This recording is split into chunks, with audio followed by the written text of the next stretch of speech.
Oftentimes, people think of state-sanctioned violence as only being an issue when the victim is murdered. While murders are definitely some of the worst forms of this type of brutality, it's certainly not the only form, and due to the lack of reliable statistical data, it's difficult to say how many excessive use of force complaints are filed versus actual murders. We can assume with high confidence that this data on excessive force is deliberately hidden from the public, much like data on police killings, which is another stat that's hard to get info on. Stats are kept for damn near everything in the world. I can go to any website, well, any sports-related website, and find out how many touchdowns have been thrown in a single year. But I can't easily access the number of people killed by the state. Only a fool would believe that's by accident. One could assume, though, that in most cities you're likely to have more excessive force cases than actual murders. I bring this up because excessive force is state violence too, and should be taken just as seriously. I know what apologists are already thinking. Well, Brian, you know we need to give the police room to use force to take down criminals. Why don't you just let them do their jobs? In some cases, I'd say force might be necessary, but in way too many, it's not. How many videos have we seen where agents of state and racial violence, what I call ASRVs, relentlessly punch and kick Americans while they are down? How many have we seen of police dogs being used as weapons against people surrendering or already in handcuffs? There's the story of Johnny Williams from 2013 in North Carolina, who fled a DUI check, ran a stop sign, and ended up running into a police cruiser. Something he clearly shouldn't have done, but dashcam footage showed Williams surrendering with his hands clearly up. But that didn't stop one of the ASRVs from lifting his dog up and pushing it into Williams's open driver's side window. Williams was torn up by the dog before the other police officers were able to get in and get the dog off of him. Remember, this was over a DUI, not a murder, not a rape. There's no evidence Williams was a serial killer. It was over a DUI and a car chase. Note that even in war, it is considered honorable to allow enemy forces to surrender and be arrested without killing them. What this ASRV did in Wilmington, North Carolina, wasn't just excessive force. That dog could have killed a surrendering man. It was state retribution and inspired by revenge. The lawyer for the ASRV told the media, quote, "Mr. Williams should have been lucky he didn't get his brains blown out." That's the state we're in now in America, land of the police state. The land where getting chewed up by a police dog is considered mild, and you should be lucky just not to be dead. That's how these agents of the state and their representatives think. It's a clear sign of the lack of respect for human life and human decency. Cases like this are more common than one might think, and they don't always happen to people in the middle of crimes either.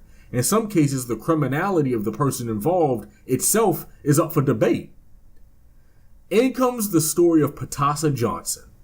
Her victimization at the hands of a Chicago police sergeant by the name of George Granius took place a year after Johnny Williams' incident.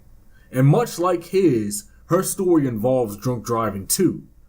Or so we're led to believe. Watch this video and I'll continue afterwards. Chicago has once again agreed to dole out big bucks to pay for the actions of an abusive cop. But there's an even more explosive revelation. Lawyers for the victim say this officer also owned web domains with highly offensive racist titles. CBS 2 political reporter Derek Blakely has more in this original report. It's just the experience, the pain that I suffered. I have to try to push past this, but it's hard.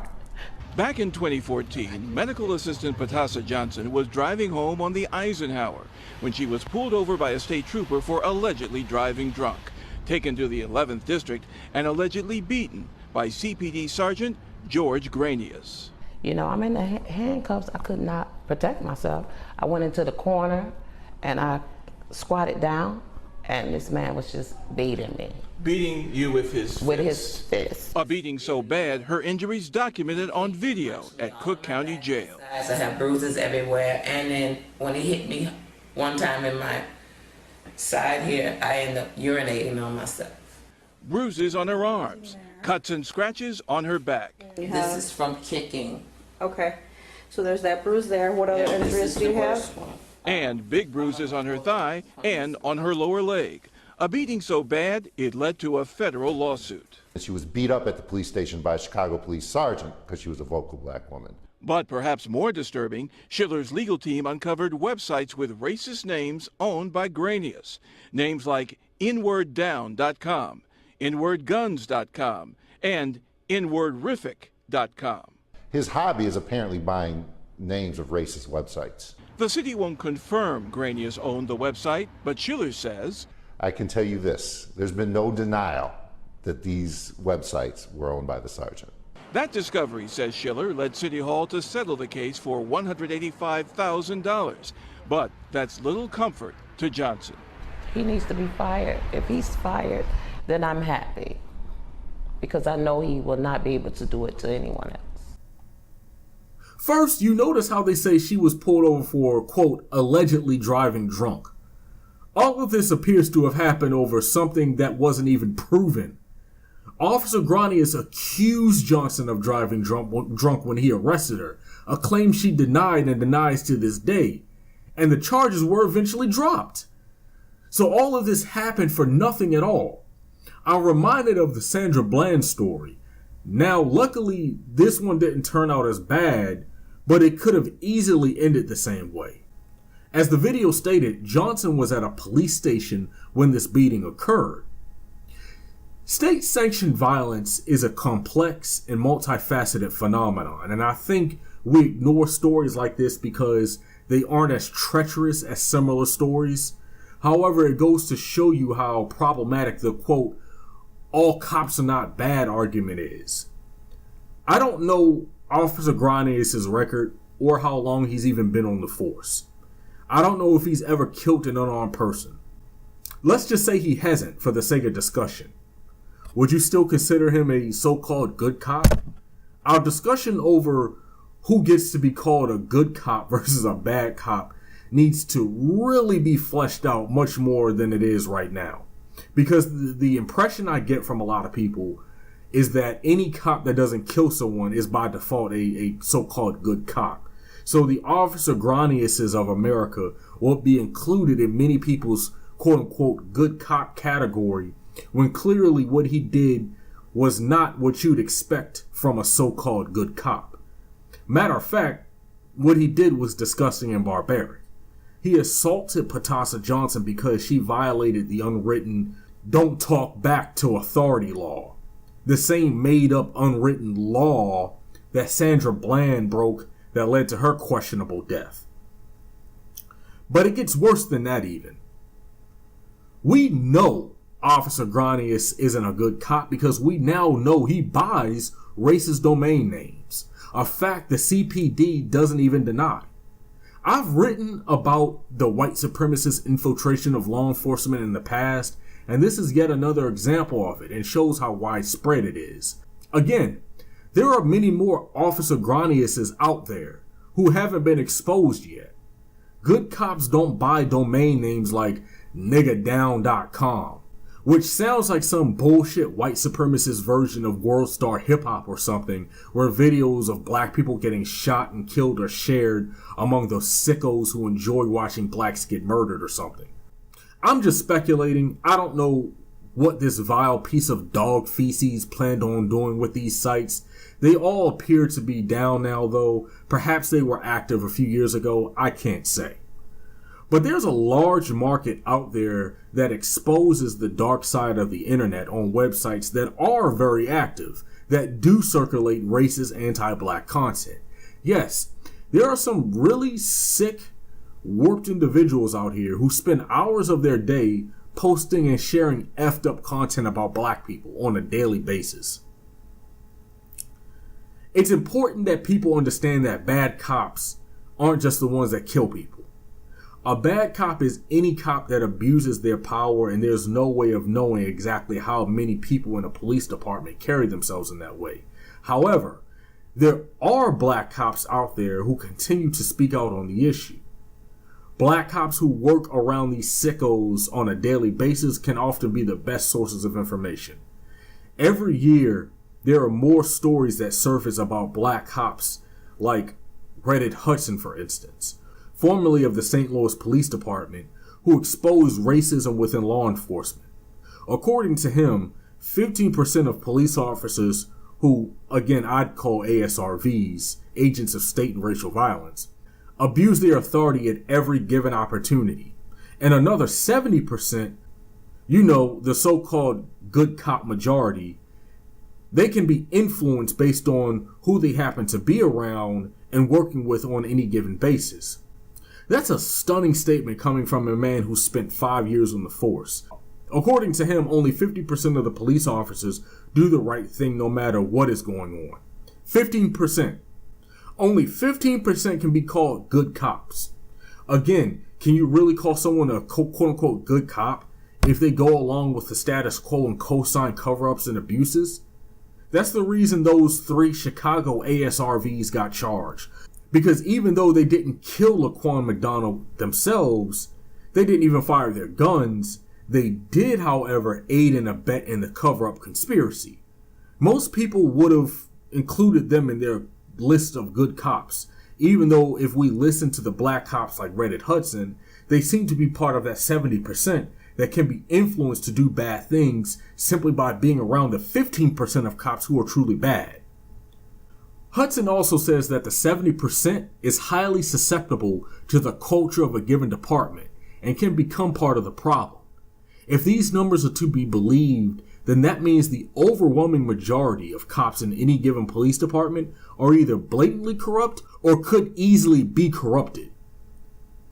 Hudson says there are 5 things that he wishes Americans understood about the people who serve in their police departments.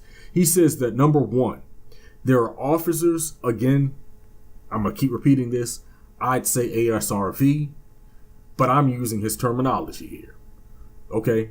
There are officers who willingly violate the human rights of the people in the communities they serve.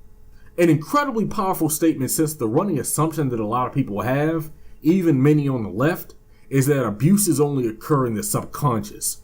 A lot of liberals out here aren't ready to admit that some of these abuses are happening intentionally and on purpose.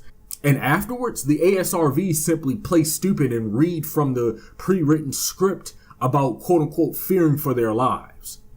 Okay? Then he says number 2, the bad police officers corrupt the departments they work for. This one is more self-explanatory. Obviously, if you're a bad cop and you do something dirty and illegal, perhaps violating the constitutional rights of an American citizen, then the department now has to get its hands dirty too, in order to cover up your crimes. Hudson continues with number 3 and says that the mainstream media helps sustain the narrative of heroism that bad cops take advantage of. I've written about this on my blog as well. The mainstream media plays a massive role in perpetuating a lot of these problems, and they are complicit in a lot of these cover-ups a lot of times.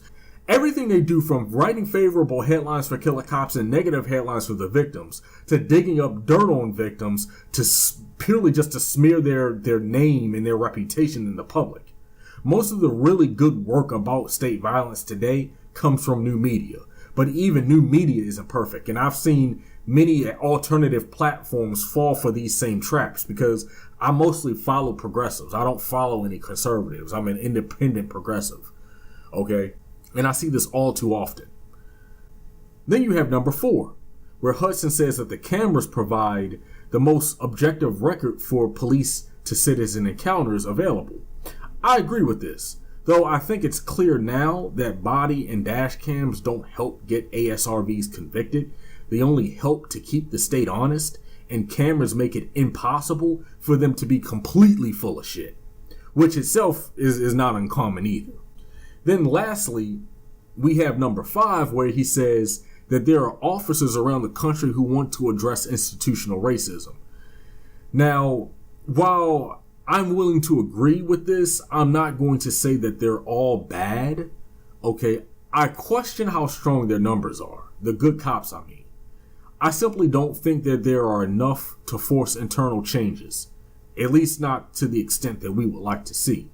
The corruption and willingness to cover up criminality runs very deep in police departments, and I think people underestimate this. If the truly good, by-the-book cops were dominant in police departments, then would state-sanctioned violence be as big of a domestic problem as it is? I think not.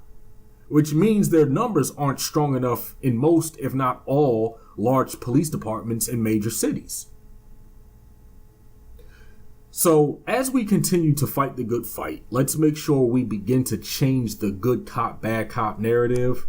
Let's make sure we understand the extent of the problem we face in all of its facets, currently and historically.